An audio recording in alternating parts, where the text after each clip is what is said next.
Good evening, guys. This is Frank Rock. This is the House of Orange Sports Channel on YouTube. I appreciate you guys tuning in. Tennessee coming off of a loss to Mississippi State on Wednesday night, 77-72. Is this program in for another letdown? It's on the road again.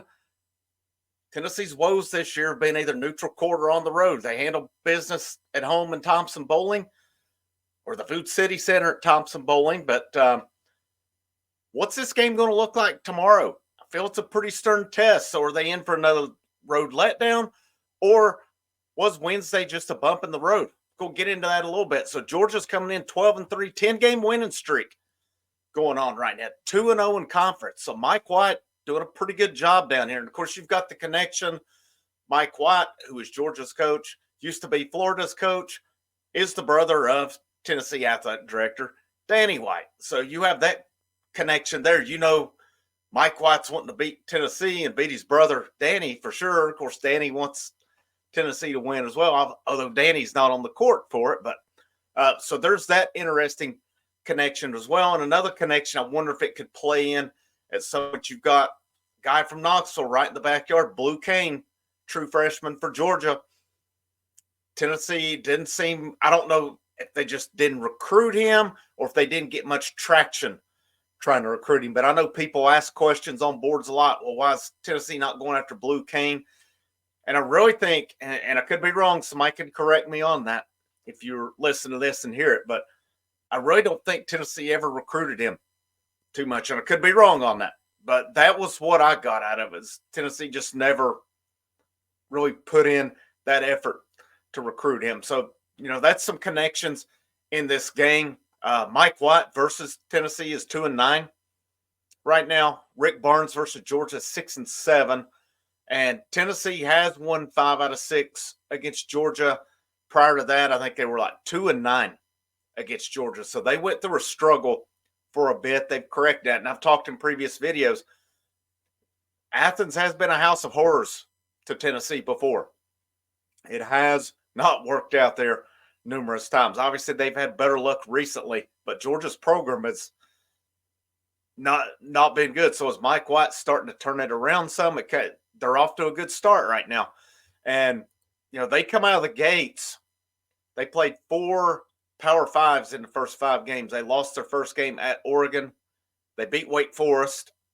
They then beat North Carolina Central, but then they lost to Miami and they lost to Providence. And then they come back, beat Winthrop, and they beat Florida State at Florida State. And I feel their other big win was they beat Georgia Tech 76-72 on December 5th. And then they've gotten the SEC play, won at Missouri 75-68. And then just this past week, middle of the week, they beat Arkansas 76-66. Tomorrow's game's at noon. It's on ESPN2. So some things I'm looking at in this game tomorrow, just kind of comparing where these teams are, comparing them statistically. They're pretty close. Tennessee averages just a little over 78 points per game. Georgia a little over 75. Field goal percentage, Georgia is a little over 43%. Tennessee on the dot, 40% field goal percentage. 3-pointers per game, both of them right around that 8 to 9. Georgia shoots a little higher, 3-point percentage at 35%. Tennessee 33.6%. Tennessee is a much better free throw shooting team, right at 77%. Georgia 70%. That was the case with Mississippi State as well, though. It was almost those same numbers. Mississippi State, I think, was about 72%. Mississippi State stayed pretty much on par with where they were at. Tennessee dipped quite a bit, was in the low 60s that game. Assists per game, Tennessee right at 17. Georgia just shy of 13. Assists to turnovers, pretty close, 1.5 for Tennessee, just over 1 for Georgia.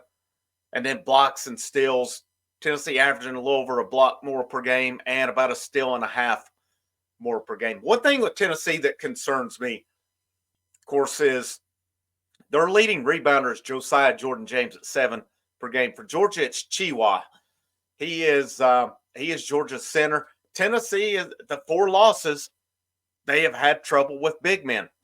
So is this a game right here where Chiwa, and I hope I'm pronouncing that right. That's the way I'm looking at the pronunciation on it. But He's a guy who averages right at 7 points a game and just shy of 7 rebounds per game.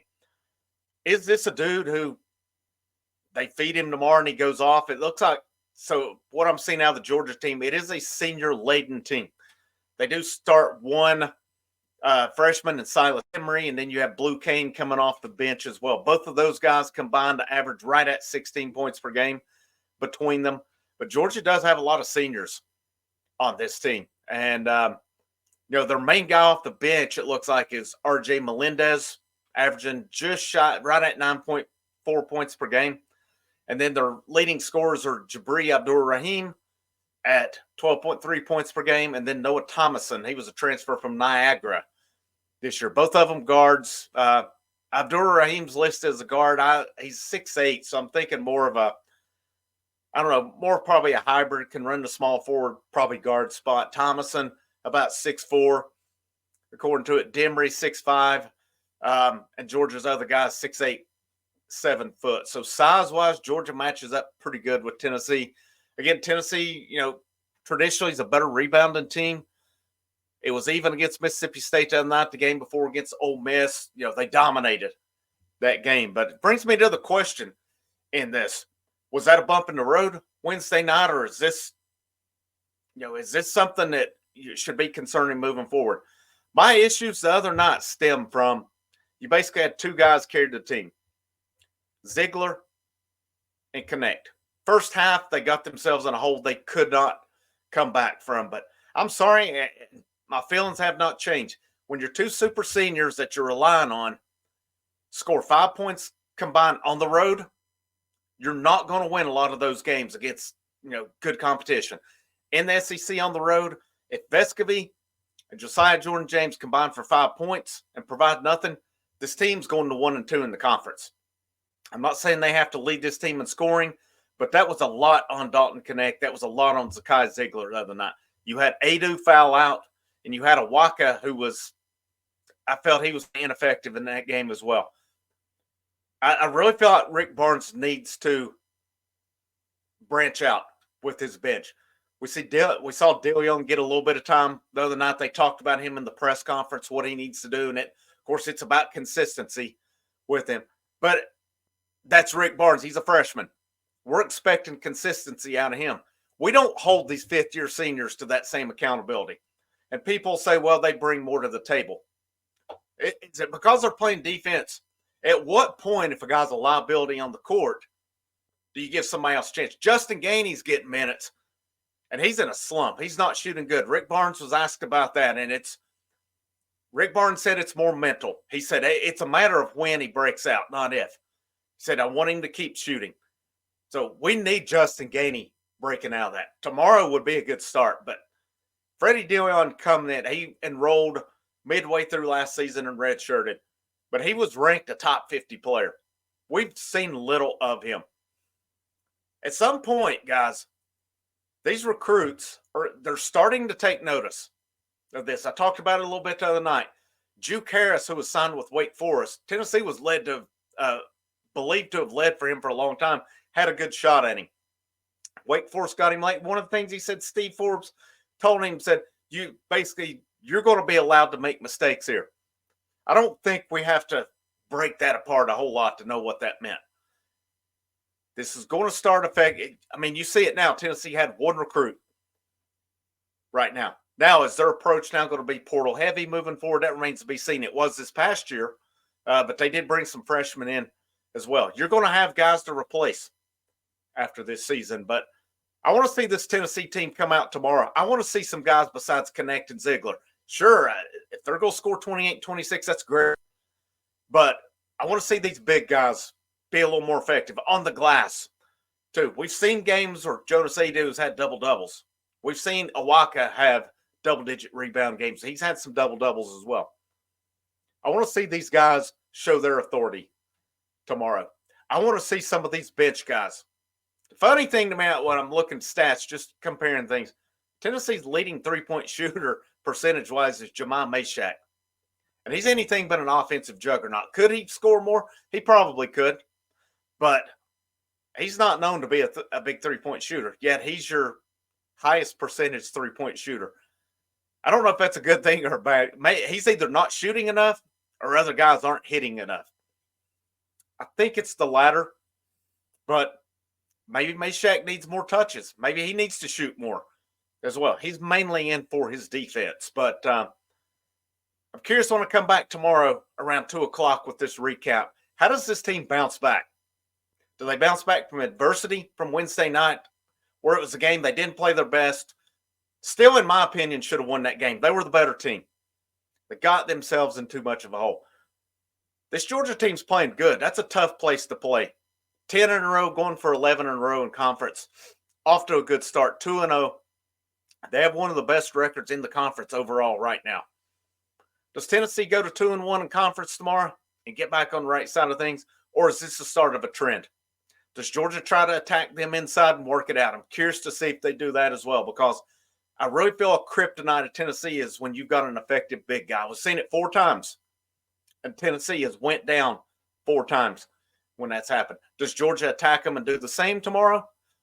If Georgia tries to play a perimeter-oriented game, I like Tennessee's chances pretty well with that, and I like it comfortably. Not saying by 10, 20 points, nothing like that, but 5 points or so. I still like, I'll give a prediction. I'm going to say Tennessee 75, Georgia 70. Obviously, I'm a homer. I'm going to pick Tennessee in that case because I know they're a better team. That doesn't necessarily mean that will equate to a win tomorrow, but I want to, if I'm calling guys to do their thing, I want to see Vescovy and I want to see James bring it tomorrow. James has been pretty consistent most of the year. That was really his first bad game, though. Not Vescovy's been consistently not good this year. He'll occasionally, he'll score close to 10. He's not even averaging 10 per game. I feel his shootings went down. I'm so sick of hearing about defense with the Rick Barnes program. I'm so sick of it. It's equated to nothing in this era. You got to be able to score points. You can play defense all night long, as good as you want to play. If you cannot score the basket, you can't win games. And you're definitely not going to win come March. You're not going to make a deep run. We saw it last year when they laid an egg in Madison Square Garden against Florida Atlantic. This team's got to be more consistent. And those super seniors, guys who laid an egg in Madison Square Garden next year, they need to go look in that mirror and decide they're going to step it up. For this team to go to Athens and win tomorrow, you need those 2 guys, and you need Connect to stay hot. That was a big game for him, though, not to snap out of. Ziegler's been playing his ass off. He's got to keep playing it. I want to see other guys get implemented, though. Dillon, I want to see Justin Gainey's going to snap out, I feel, at some point. Hopefully sooner rather than later. But as always, guys, I hope you'll like this, share it, subscribe to the channel. We've had a pretty good little go at it the first couple weeks. I'd like to get that subscriber rate up by the end of the weekend. By the end of the month, I'd like to hit 100. I think that'd be a good start. We're almost halfway there, a little shy of it. I'm going to map some stuff out moving forward. Got a long weekend, so hopefully able to do a lot of recording. And I'm still contemplating the idea of February 16th, first baseball game, first live show on the channel. So if you're listening, let me know your thoughts on that. I hope you guys stay safe, stay dry. Have a good rest of the weekend. I'll see you tomorrow for a post game, hopefully a happier one than the last time. My name's Frank Rock. This is the House of Orange, and go Vols.